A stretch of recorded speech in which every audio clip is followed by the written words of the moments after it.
there were moments where we, had to make some decisions that, in retrospect, don't make a lot of sense, right?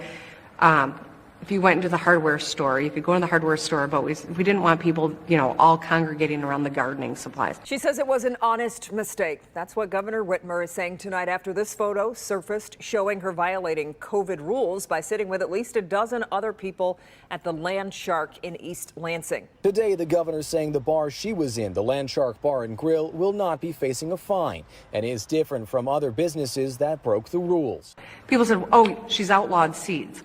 It was February in Michigan. No one was planting anyway. But that being said, some of those policies, I look back and think, that what maybe was a little more than we needed to do. Michigan was one of the last states to lift a cap on public gatherings in June of 2021. By comparison, Florida lifted its cap in September of 2020.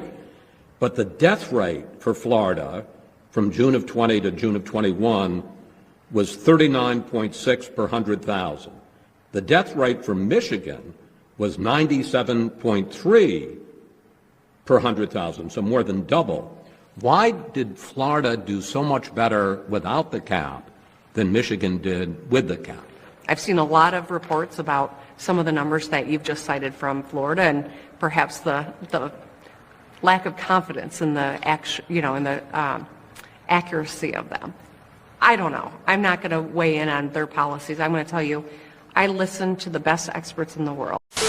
This was the governor speaking on Meet the Press this Sunday. This is the time of the year that snowbirds come home from Florida, where people are going on spring break, and all of these things can contribute to spread. Governor Gretchen Whitmer is facing strong criticism from GOP lawmakers after it was discovered that she left the state to visit her elderly father several weeks ago. Well, Susan, after two of the governor's top lieutenants were discovered to have gone on spring break, there were a lot of questions about her warning to others not to travel out of the state while her very own staff was doing just that. Now, Whitmer's office confirms that she did indeed travel, but insists it was not spring break, rather a trip to visit her ailing father. During an interview with the Washington Post today, here's what the governor said. Is a 2-day trip. I wasn't out partying in Miami. Every single exception to a stay home, stay safe order makes this more porous and makes it less likely to work. It means more people are going to get sick, more people are going to die. It's not a suggestion, it's an order.